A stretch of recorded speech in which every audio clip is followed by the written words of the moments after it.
Ces attaques incessantes démontrent une fois de plus la faiblesse des forces de défense du Burkina Faso. Un millier de personnes se sont rassemblées samedi contre le terrorisme et pour dénoncer la présence de forces armées étrangères dans le pays.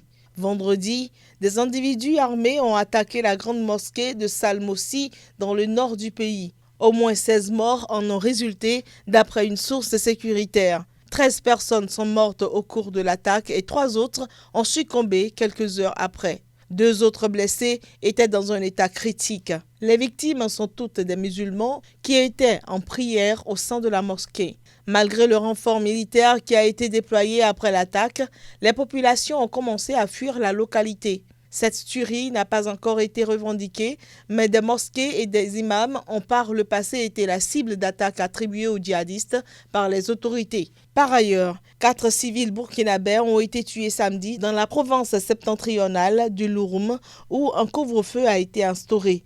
Le Burkina Faso est embourbé depuis 4 ans et demi dans des violences attribuées à des groupes armés djihadistes, certains affiliés à Al-Qaïda et d'autres au groupe État islamique. Les forces de défense et de sécurité burkinabées se sont montrées incapables d'inverser une tendance de plus en plus meurtrière avec quasiment une attaque par jour. Dans la capitale, Ouagadougou, un millier de personnes se sont rassemblées samedi pour dénoncer le terrorisme et la présence de bases militaires étrangères en Afrique à l'appel d'une dizaine d'organisations de la société civile à l'occasion des journées anti-impérialistes. Aux premières heures d'une journée de mobilisation des opposants à un éventuel 3e mandat du président guinéen Alpha Condé, 2 journalistes internautes ont fait état auprès d'un correspondant de l'agence France-Presse de 2 jeunes blessés par balle dans un des quartiers de la capitale sans que ces informations aient pu être confirmées par ailleurs. Le Front National pour la Défense de la Constitution FNDC, une coalition rassemblant les partis d'opposition, des syndicats et des membres de la société civile, a appelé les Guinéens à descendre dans la rue ce lundi à partir de 6 heures pour s'opposer à une révision de la Constitution évoquée par le pouvoir.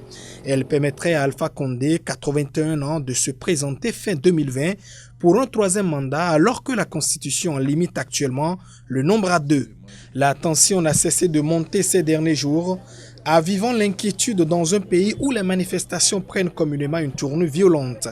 Les autorités ont fait arrêter une vingtaine de membres de la société civile et de l'opposition depuis samedi selon le FNDC.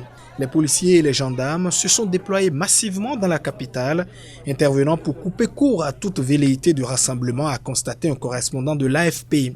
À Koza, un des quartiers chauds de la capitale et fief de l'opposition, les gendarmes ont tiré des grenades assourdissantes et lacrymogènes contre des partisans du FNDC qui commençaient à converger.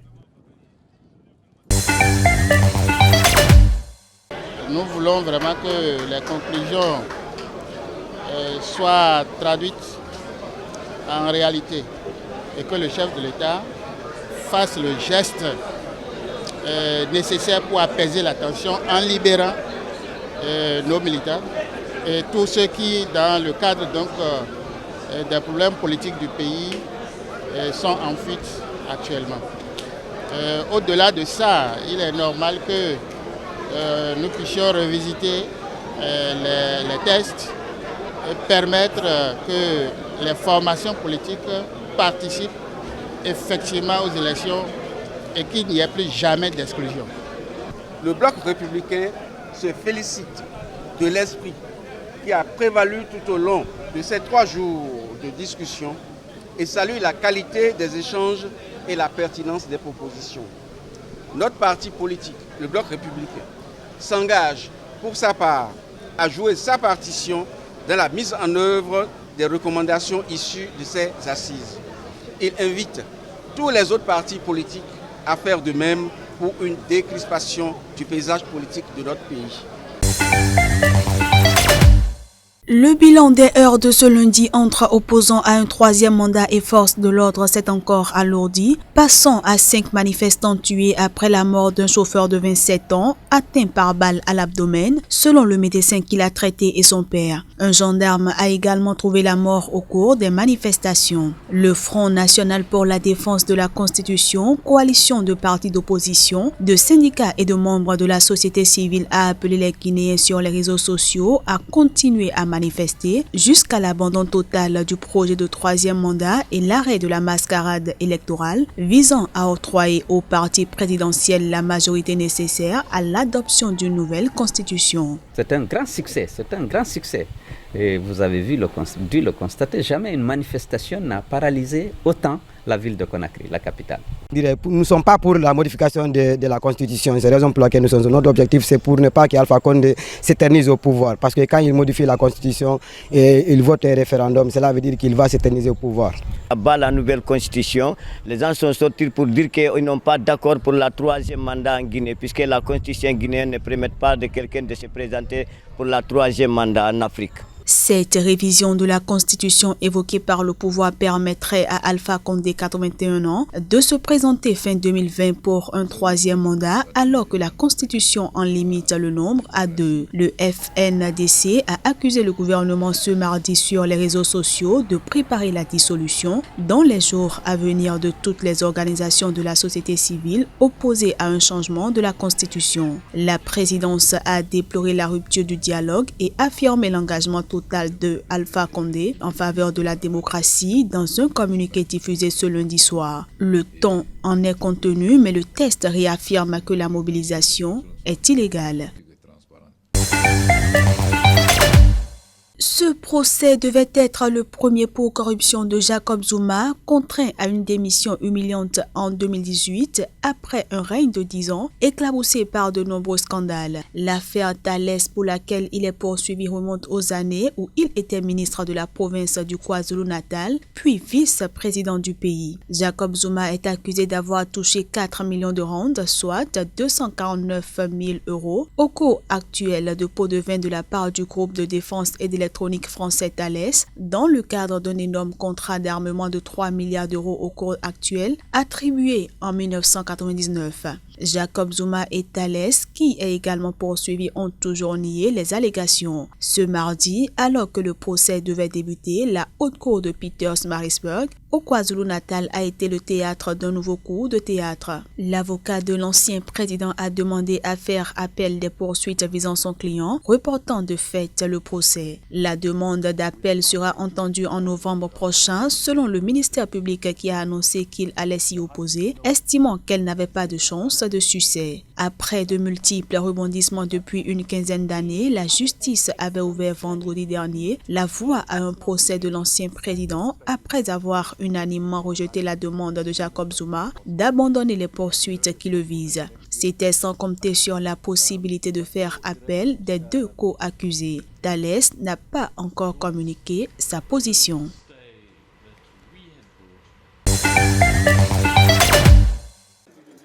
Une nouvelle maison de l'horreur a été découverte dans une école coranique de l'État de Katsina, dans le nord du Nigeria, dans laquelle plus de 300 jeunes garçons étaient enchaînés, torturés et victimes d'abus sexuels, a annoncé lundi la police locale qui les a secourus.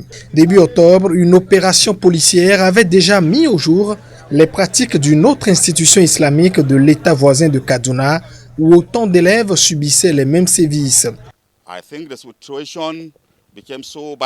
Je pense que la situation est devenue si insupportable qu'ils ne pouvaient plus tenir. Je pense donc que c'est hier qu'ils se sont révoltés, qu'il y a eu une émeute et qu'ils ont fui l'établissement.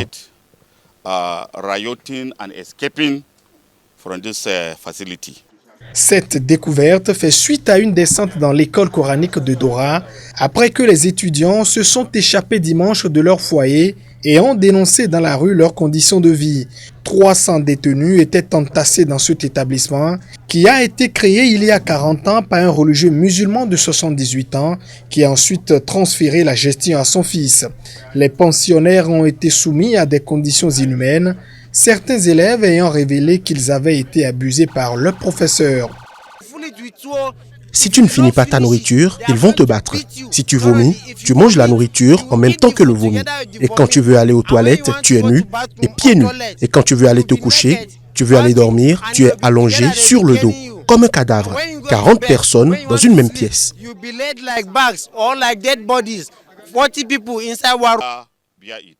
Le chef de la police locale a également promis d'arrêter le propriétaire de l'établissement et ses professeurs qui ont réussi à s'échapper pendant le raid. Situé dans le nord du pays, à quelques kilomètres de la frontière avec le Niger, Dora est la ville natale de l'actuel président du pays, Muhammadu Buhari. La mort d'Abdoulaye Timboso, 25 ans, porte à 6 le nombre de décès rapportés par les proches et les médecins depuis le début de la protestation à Conakry et dans d'autres villes du pays. Abdoulaye Timboso, atteint mardi matin lors d'affrontements à Ouanidara, a succombé à ses blessures à l'hôpital sans que sa mère ait eu le temps de le voir vivant une dernière fois, a indiqué son père Mamadou Aliou Sow à l'agence France Presse.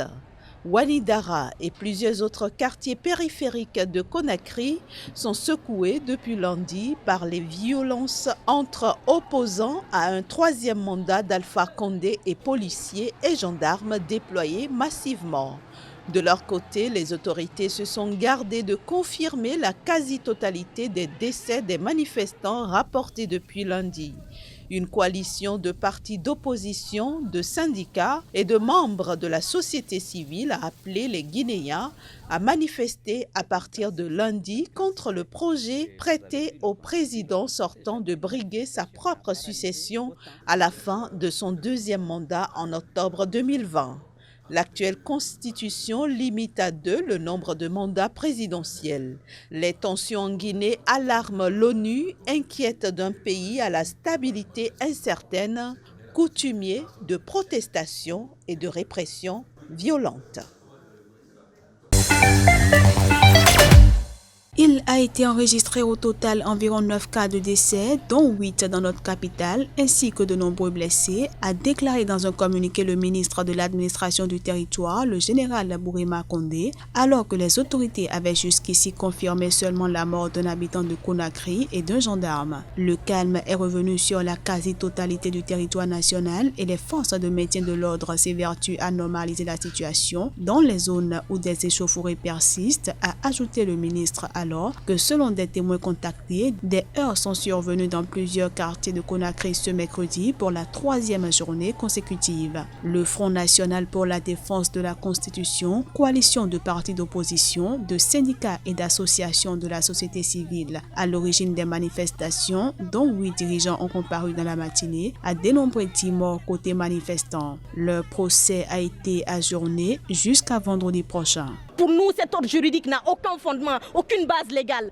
En ce 21e siècle, en cette année 2019, il est impensable qu'en République de Guinée, que des hommes cagoulés descendent au domicile d'un honnête citoyen sous prétexte que la sécurité publique ou l'ordre public serait menacé. C'est complètement ahurissant. Et ce qui est ahurissant, c'est que le ministère de l'administration territoriale, qui a en premier lieu écrit au ministre de la Justice, elle aussi dit que toute son action est basée sur l'article 23 de la Constitution qui contreviendrait à toute manœuvre qui remettrait en cause l'ordre public. Je pense qu'à l'état actuel, nous avons affaire à des républicains qui se battent pour le respect de notre Constitution. À Kindia, dans l'Ouest, le procureur a requis 6 mois d'emprisonnement à l'encontre de 7 manifestants pour participation à un attroupement interdit. La communauté internationale a fait part dans la soirée de ses préoccupations. Nous appelons tous les acteurs à renouer le dialogue et à faire preuve de calme et de retenue en bannissant tout recours à la violence ou un usage disproportionné de la force, indique un communiqué conjoint des représentants de l'ONU, de la CEDEAO, de l'Union européenne, des États-Unis et de la France.